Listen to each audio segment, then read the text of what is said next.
Eve. Happy end of 2022.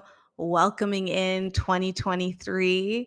We have here a cozy Saturday night, New Year's Eve setting. And this is something that I did not envision myself doing on New Year's Eve. But here's the thing, there is no way that I could end off 2022 without hitting episode 40. So, welcome to episode 40 of Leadership Untitled with Kareen Turner. That's me. And also to the final episode of 2022.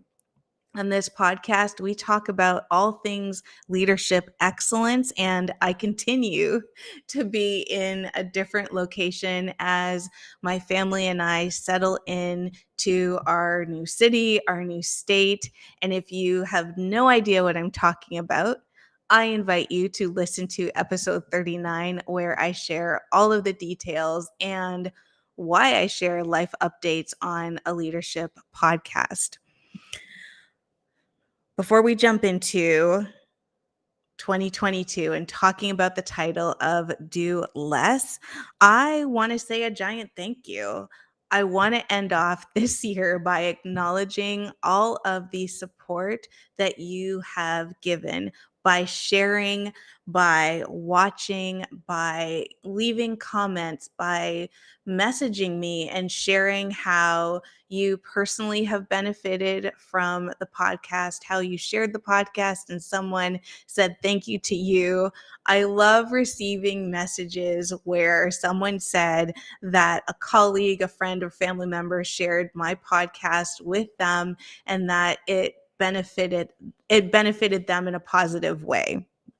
So in November, I celebrated 1 year of Leadership Untitled with Kareen Turner, and that was a significant milestone.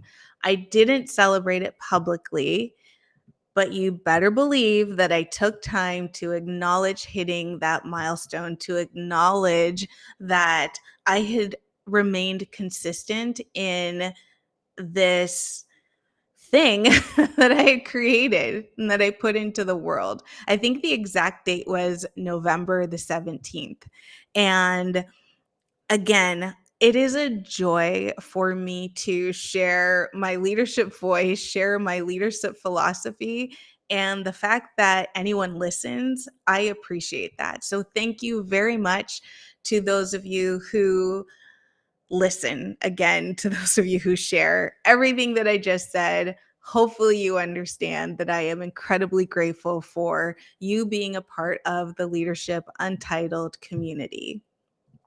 In June, as we talk about more accomplishments, one of my business partners, Orlando Haynes, and I launched the Career Accelerator Planner and the accompanying series, the Career Accelerator Summer Series. I am an author, y'all. Like, there is an ISBN in the world that has my name as well as Orlando's with it. And if you are curious about the Career Accelerator Planner, it is a one-stop shop that Orlando and I created for the corporate professional so that you could stop using sticky notes, if you even use sticky notes, to record your accomplishments, that you're not just relying on your memory to remember the incredible work that you have done throughout the year, throughout your career. That you have a place where you can write down immediately your performance, where you can track your value to the corporation, where you can track the projects that you have been involved in, where you have one place that shows the return on investment and the significance that and the impact, the positive impact that you being in your role provides. It is an incredible tool that I wish that I had as I was going through my corporate career. And I'm so thankful now that I have jumped back into corporate that there is this tool, because I am using it. I don't have it with me because this is kind of a last minute plan and I didn't think to bring it along for this podcast, but it is something that I'm incredibly proud about. I have a lot of other personal and professional accomplishments. I won't go through all of them now. I will share one. I would say this is my biggest accomplishment for the year. It's the one that I'm most proud of, and that was being able to homeschool my daughter through the majority of kindergarten and into grade 1. Homeschooling is something that I have desired to do for years and years, even before I had children. It is something I talked about with Derek as we talked about getting married, having children, what that looked like, that it was really important to me that we make an effort to homeschool. And the fact that I was able to be in the position to do that means so much. So that was my proudest accomplishment of the year. So let's jump into the title now. Do less.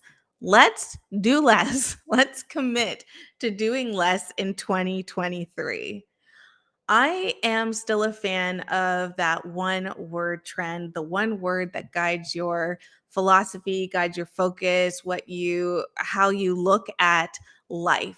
I'm still a fan of it. I have ascribed to it probably since 2019, maybe even 2018.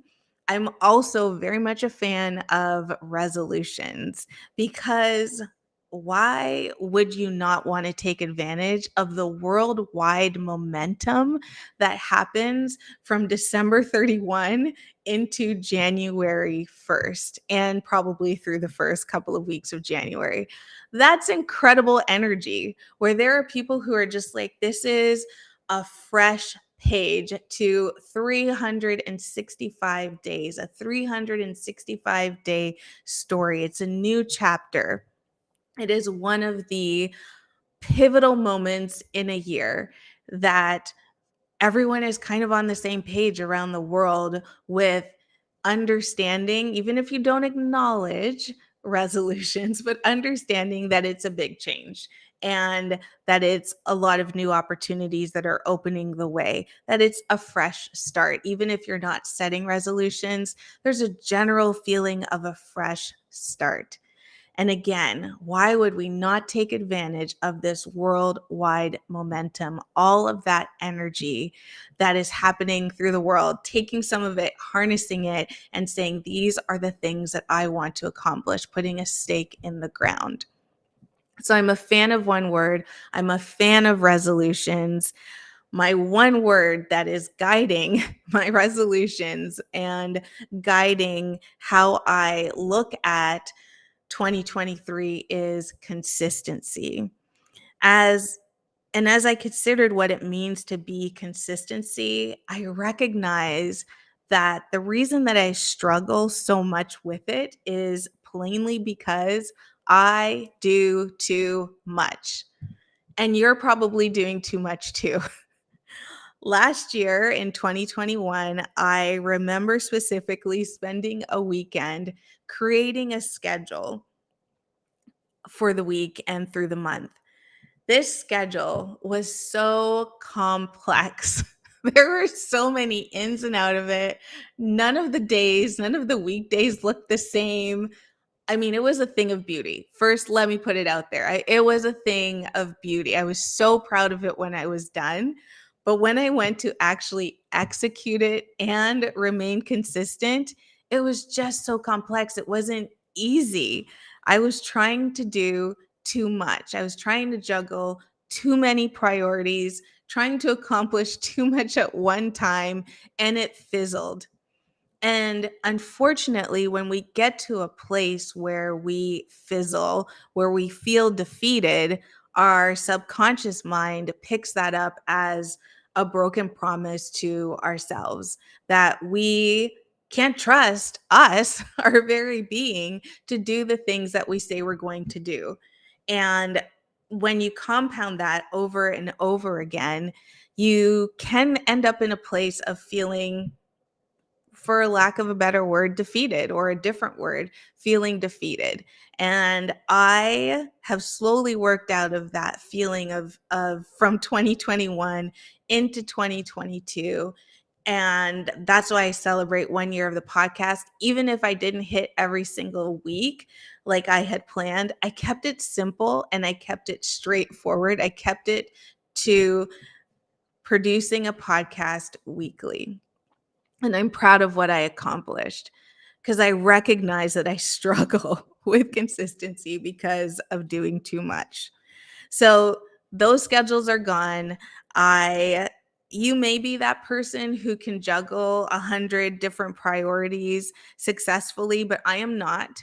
And truthfully, without knowing you, you're not either. I'm just going to put it out there. There are so few people who can effectively and with excellence execute. And remember, I said excellence, not perfection, and with excellence, who can juggle all of those priorities. So, in fact, doing the most, having the most goals, having the longest task list, having all of these things that keep us busy but not necessarily productive is preventing your ultimate success.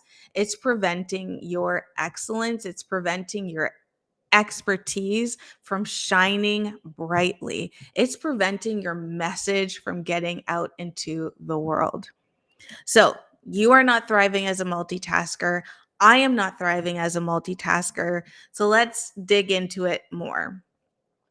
Building consistency in one area will trickle into other areas of your life. Without realizing it, you will be accomplishing more and accomplishing more faster and with greater excellence than when you are attempting to do all of the things that you want to do all at once with a frenzy, with a freneticness that makes everyone else around you, including yourself, likely anxious. And again, getting to that space of feeling defeated when you are letting balls drop, when people are being disappointed, when you are feeling like you're not showing up as your best self. And in those times, so many of us, instead of recognizing it's because we're doing too much, we double down and continue to do more.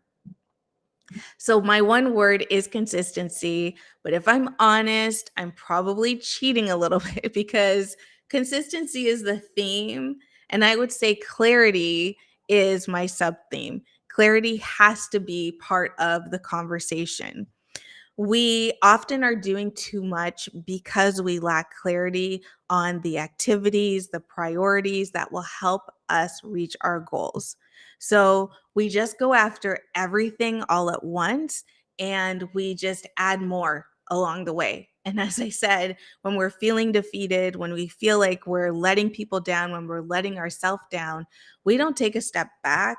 We dive even deeper. We find more things. We add more things. We commit to more. We say yes to more instead of saying, I need to take a step back. Hopefully, you're still seeing me on the live stream. It seems like I may have frozen. Hopefully, I'm not frozen. Or if I am, at least you can still hear me. So we just add more. Consistency requires clarity. And I'm still in the process of getting crystal clear on quarter one, on Q1 was what I was going to say, on quarter one. And it's not a process that clarity that I'm rushing either. Just because it's December 31st today and I don't have the clarity, the level of clarity where I'm ready to take action, I'm not panicking because while I'm going to take advantage of the momentum, the natural momentum that happens with January 1, I'm also not going to be bound and anxious by, oh my goodness, I don't have a list on January 1st because that's doing too much. I'm not doing that. And if you're that person who has, I applaud that. Keep going.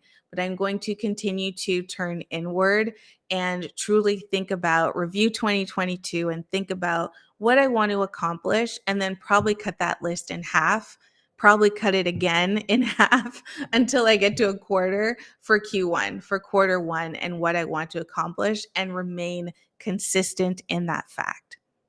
So, What is your one word? What is your theme for the year? Is it discipline? Is it focus? Is it joy? Is it love? Is it passion? What is your one word for the year? Leave it in the comments. If you haven't already and you're watching on YouTube, be sure to subscribe to this channel. 2023 is going to be one where I'm doing less, but I'm doing it consistently. And being here on YouTube more frequently is, I know, one of those goals as I look to how I want to get my voice and my mission further into the world. Happy New Year. Happy 2023. And congrats on being here at the end of 2022.